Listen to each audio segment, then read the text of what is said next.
तो hello guys, तो आज हम शुरू करने जा रहे हैं केमिकल रिएक्शन एंड इक्वेशन। तो ये 10th क्लास का चैप्टर है। मैं आई होप इस वीडियो में पूरा करा दूंगा, एक वीडियो में ही आपका पूरा क्लियर हो जाएगा चैप्टर। आपको क्या इंपॉर्टेंट पढ़ना है, क्या नहीं पढ़ना है, सब क्रिस्टल क्लियर यहीं पे कर दूंगा। मैं स्टार्ट करते हैं। यहाँ से सबसे पहले हमारी आएगी, आपने 9th क्लास में पढ़ा होगा फिजिकल चेंज। फिजिकल चेंज क्या होता है थोड़ा रिकॉल करने की ज़रूरत है आपको लोगों को। फिजिकल चेंज और केमिकल चेंज आपने पिछले साल भी पढ़ा है। फिजिकल चेंज वहाँ होता है जब कोई सब्सटेंस वापस से रिवर्सिबल हो जाता है, यानी कि अगर मैं उसमें चेंज करता हूँ थोड़ा और उसे वापस लाता हूँ तो वो वापस आ जाता है सॉरी, तो वो फिजिकल चेंज होता है। केमिकल चेंज में हमें न्यू सब्सटेंस मिलता है और वो रिवर्सिबल नहीं होता कि हम वापस से ओल्ड सब्सटेंस ला सके, ऐसा नहीं होगा। फिजिकल चेंज में होता है ऐसा, और न्यू सब्सटेंस नहीं बनता फिजिकल चेंज में। फिजिकल चेंज में नया सब्सटेंस नहीं बनता, केमिकल चेंज में नया सब्सटेंस निकल के आता है हमारे पास। ठीक है गाइस, अब जो ये केमिकल चेंज हो रहा है ये किस प्रकार हो रहा है, जिस प्रकार जैसे होता है उसे केमिकल रिएक्शन कहते हैं। Whenever a chemical change occur, जब केमिकल चेंज होगा, we can say that a chemical reaction has take place, तो उधर एक केमिकल रिएक्शन टेक प्लेस होती है। जैसे कि इधर एक क्या करा, इन्होंने मैग्नीशियम के रिबन को एयर में जलाया।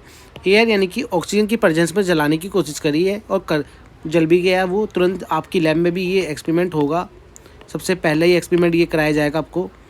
तो रिबन क्या होगा, बिल्कुल ही जल जाएगा। मैग्नीशियम यहाँ पे ऑक्साइड आपको निकलेगा जो बिल्कुल ही चूरा चूरा हो जाएगा, तुरंत जल जाता है ये रिबन। तो यहाँ पर एक नया सब्सटेंस बनाए। अब इस नए सब्सटेंस में केमिकल वापस से मैग्नीशियम का रिबन नहीं ला सकता, तो यानी कि यहाँ पर केमिकल रिएक्शन हुई है यहाँ पर, तो हम ये कह सकते हैं।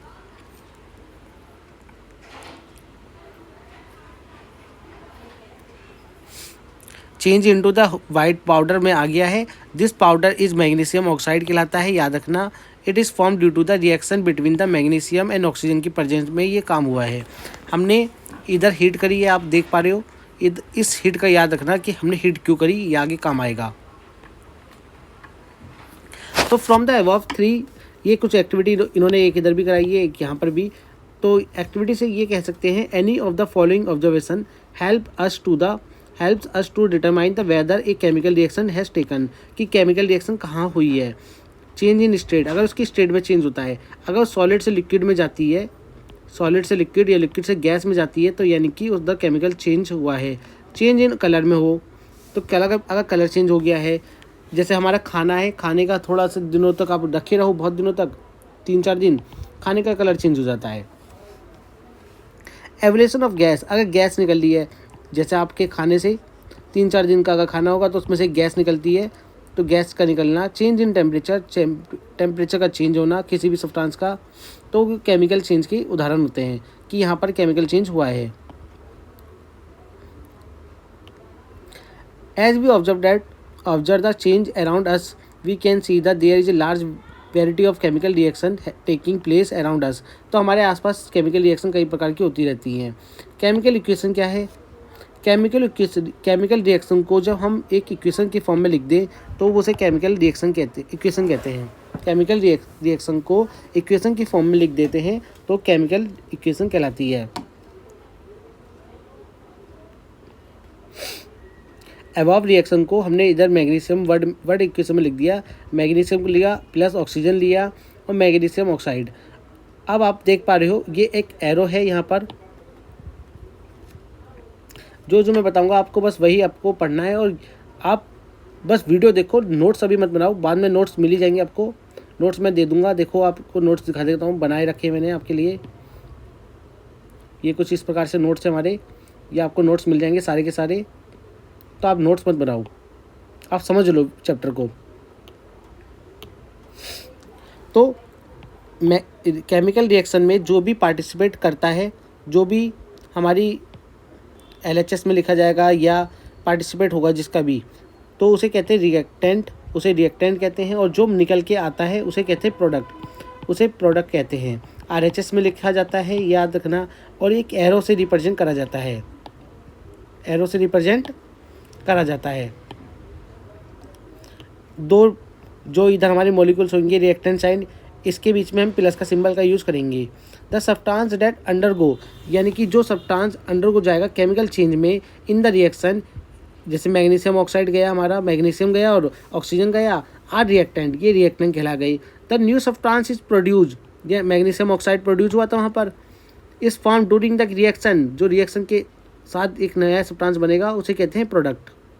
तो राइट साइड में लिखा जाता है और LHS में ये लिखा जाता है रिएक्टेंट हो या प्रोडक्ट हो, अगर एक से ज़्यादा हो तो प्लस का सिंबल बनेगा और रिएक्टेंट और प्रोडक्ट के बीच में एक एरो का सिंबल होता है।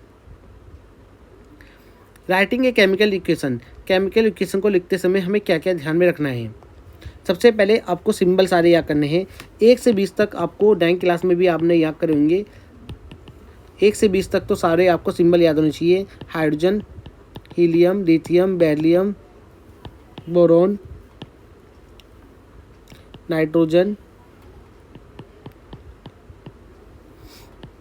बेरिलियम के बोरोन के बाद carbon, nitrogen, oxygen, neon, fluorine, फिर sodium, magnesium, aluminium, silicon, phosphorus, potassium,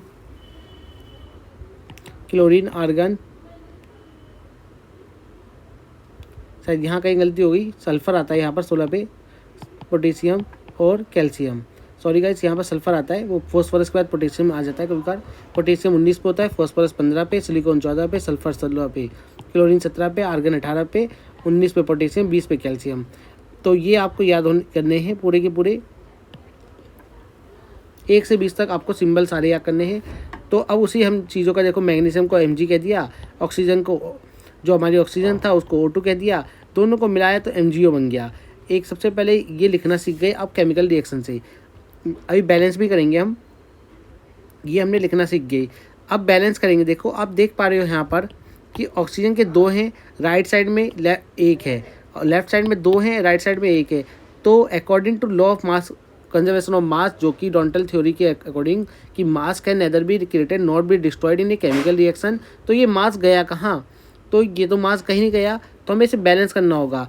मैं अगर इधर मैं 2 से मल्टीप्लाई करूँ तो 2 से मल्टीप्लाई करने पर ऑक्सीजन तो 2 हो जा रहे हैं, पर Mg भी 2 हो जा रहे हैं, तो यहाँ पर भी 2 से मल्टीप्लाई कर दूंगा, तो ये मेरी रिएक्शन बैलेंस हो जाएगी।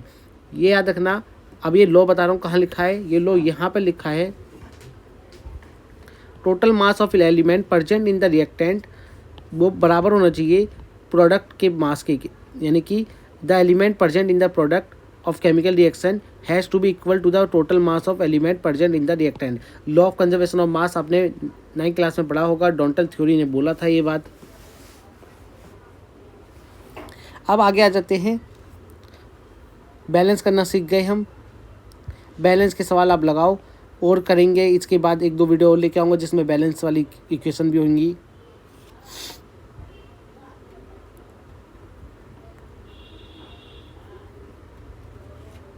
Sometimes the reaction conditions such as temperature, pressure and catalyst etc for reaction indicate above the below the arrow equation। जैसे कि आप यहाँ पर एक 6CO2 12H2O सनलाइट और क्लोरोफिल देख पा रहे हो। ये बनी सनलाइट और क्लोरोफिल, यानी कि वो चीज़ें हैं जो केमिकल रिएक्शन को आगे बढ़ाने में मदद कर रही हैं। तो ये है बाई प्रोडक्ट हमारे निकल के आए हैं तीनों सब चीज़ें। ये ग्लूकोज का फॉर्मूला है, ये 1 नंबर में पूछ लिया जाएगा आपसे, इसे याद कर लो। अब केमिकल रिएक्शन लिखते समय आपको एक काम और करना है कि जो भी हमारे रिएक्टेंट या प्रोडक्ट निकल के आ रहे हैं उसकी स्टेट भी लिखनी है आपको। गैसियस में कौन है, लिक्विड में कौन है, एक्वस सॉल्यूशन में कौन है, सॉलिड स्टेट में कौन है, ये भी आपको पता होना चाहिए। अगर नहीं भी पता तो कोई दिक्कत नहीं होती, इतना कोई नंबर नहीं काटता, पर फिर भी आप लिख के आ जाओ सॉलिड गैस में आ रहे हैं।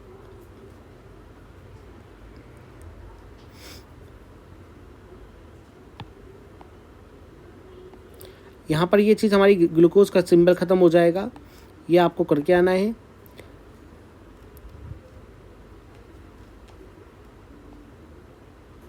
टाइप्स ऑफ केमिकल रिएक्शन पे आ जाते हैं। हमारी रिएक्शन कितनी प्रकार की है। सबसे पहले कॉम्बिनेशन रिएक्शन में आपको कहाँ से क्या लिखना है, अगर लिखना चाहते हो अपनी कॉपी में तो लिख लेना, such reaction in which a single product is form two or more reactant is known as the combination reaction, यानी कि दो एलिमेंट मिलके, दो प्रोडक्ट मिलके, दो रिएक्टेंट मिलके एक प्रोडक्ट बनाएंगे, उसे कहते हैं कॉम्बिनेशन रिएक्शन।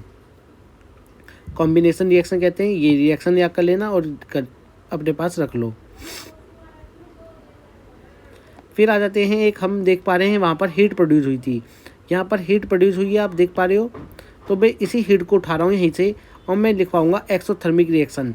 एक्सोथर्मिक रिएक्शन लिखो, reaction in which heat is produced along the formation of product are called exothermic chemical reaction। यहाँ पर आप ये वाली रिएक्शन भी लिख लो, जिसमें हीट प्रोड्यूस होगी वो एक्सोथर्मिक रिएक्शन होगी। आप एक ही रिएक्शन याद करो, ज़्यादा सही रहेगा। ऊपर वाली याद कर लो, एक में ही दोनों काम हो जाएंगे आपके। एक्सोथर्मिक रिएक्शन वाला भी हो जाएगा काम और कॉम्बिनेशन रिएक्शन वाला भी हो जाएगा आपका। उसके बाद आ जाते हैं हम, अब देखो एनर्जी रिलीज़ हो रही है, वो एनर्जी हमारी आपको पता ही है, हीट एनर्जी। ये रेस्पिरेशन रिएक्शन है। यहाँ पर याद कर लो, ग्लूकोज टूटा ऑक्सीजन की प्रेजेंस में, एक्वस ऑक्सीजन एक्वस की प्रेजेंस में, यहाँ पर Ca कार्बन डाइऑक्साइड, H2O और एनर्जी।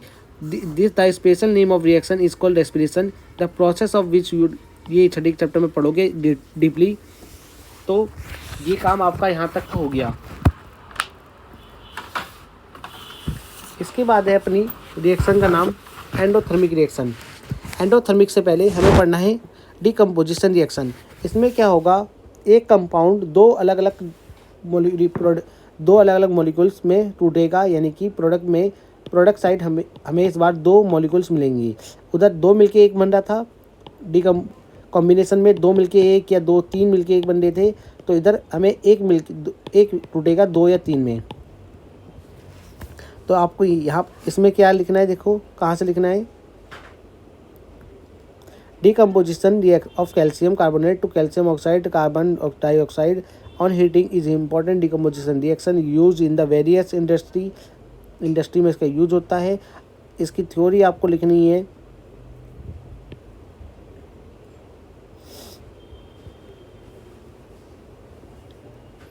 इसमें नहीं दे रखी, मैं आपको यहीं अपने मन से बता देता हूँ। when a simple compound break down into the two या more product is called decomposition reaction। जब एक सिंपल कंपाउंड हमारा टूटता है दो या तीन प्रोडक्ट में, उसे डीकम्पोजिशन रिएक्शन कहते हैं। अब देखो यहाँ पर टूटने के लिए हमें एनर्जी की ज़रूरत पड़ेगी। एनर्जी हमारी कितनी प्रकार से हो सकती हैं, एक है थर्मल एनर्जी, एक है इलेक्ट्रोलिसिस एनर्जी, यानी कि अगर मैं करंट पास करके करा दूँ, और एक है सनलाइट एनर्जी। तीन यानी कि यहाँ पर रिएक्शन निकल के आती है डीकम्पोजिशन रिएक्शन की। when a decomposition reaction is carried out heating के द्वारा अगर होती है तो वो कहलाती है decomposition reaction by thermal decomposition reaction. ये याद रखना बात, ये लिख लेना बात को। when a decomposition reaction is carried out by heating is called the thermal decomposition reaction। और ये आप सिंपल कंपाउंड देख पा रहे हो, कैल्शियम कार्बोनेट ले रखा है इन्होंने और हीट करा उसे। हीट करने के बाद क्विकलाइम और CO2 गैस बाहर निकल दी है। और जब इलेक्ट्रोलिसिस से करोगे, इलेक्ट्रोलिसिस ऑफ वाटर, आपको पता है पानी को अगर गर्म करोगे आप, पानी को गर्म किससे कर रहे हो, इलेक्ट्रोलिसिस करके कर रहे हो। तो आप यहाँ से लिख सकते हो when the decomposition reaction require energy either in the form of heat, light या electricity by breaking down to reactant। अगर ब्रेकिंग डाउन इलेक्ट्रिसिटी के द्वारा हो रहा है तो इलेक्ट्रोलिसिस एनर्जी क्या होगी, इलेक्ट्रोलिसिस डिकम्पोजिशन रिएक्शन कहोगे। अगर वो लाइट एनर्जी के द्वारा हो रहा है तो आप कहोगे लाइट डिकम्पोजिशन रिएक्शन। ठीक है गाइस,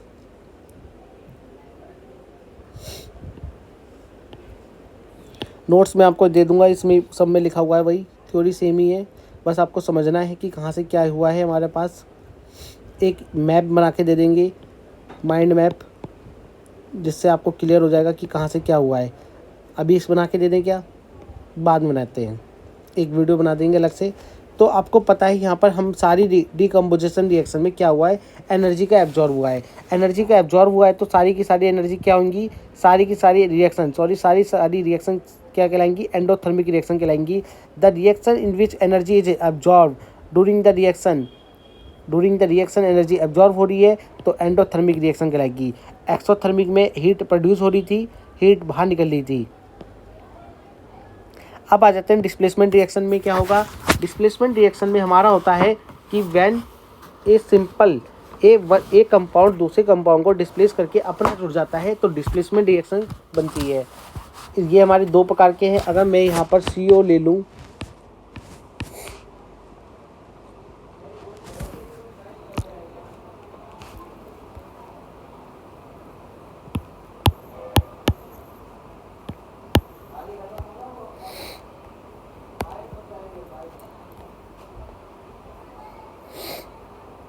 यहाँ पर देखो इधर एग्जांपल दे रखा है PbCuCl2, मैं लिखवाता, हो सकता है कुछ अलग लिखवाता, इधर पर एग्जांपल दे रखा है तो वहीं से हम अपना काम वहीं से कर लेते हैं। तो यहाँ से अपना क्या है, Cl2 इधर जुड़ जाएगा P के साथ, Pb के साथ, और Cu अलग चला गया, यानी कि एक कंपाउंड ये Pb जाके Cl2 के साथ जुड़ गया, कॉपर को हटा दिया, अपना जाके जुड़ गया। तो ये सिंगल डिकम्पोजिशन रिएक्शन है, सिंगल डिस्प्लेसमेंट रिएक्शन है। और जब डबल डिस्प्लेसमेंट रिएक्शन होगा तब क्या होगा, उसमें एक कंपाउंड दूसरे कंपाउंड को हटा देगा, और आपस में जुड़ जाएंगी। जैसे कि Na2SO4 ले रखा है, BaCl2 ले रखा है, क्या होगा यहाँ पर SO4 Ba के साथ जुड़ जाएगा और NaCl आपस में आ जाएंगी। तो NaCl देख पा रहे हो ये हमारा जो एक ये बनता है कंपाउंड, इसे कहते हैं प्रेसिपिटेशन कहते हैं। तो ऐसी रिएक्शन जिसमें हमारा प्रेसिपिटेशन रिएक्शन बनता है, प्रेसिपिटेट बनता है, उसे प्रेसिपिटेशन रिएक्शन भी कहते हैं। ये होता है डबल डिस्प्लेसमेंट रिएक्शन में। तो सारी की सारी डबल डिस्प्लेसमेंट रिएक्शन को हम कह सकते हैं प्रेसिपिटेशन रिएक्शन बनती है। Any reaction that produce a precipitate can be called the precipitation reaction.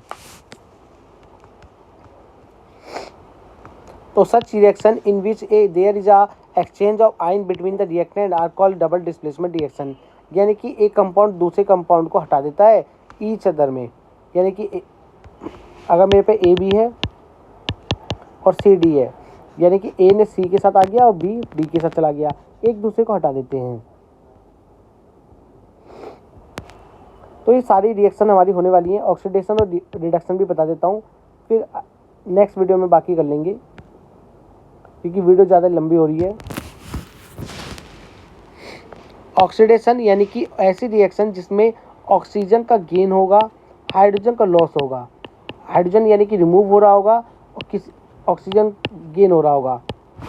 Hydrogen या तो लॉस हो जाए यानी कि कम हो जाए, किसी और के साथ चला जाए, और हाइड्रोजन एडेड हो जाए यानी कि ऐड हो जाए, इसे रिमूव लिख लो तो ज़्यादा समझ आएगा।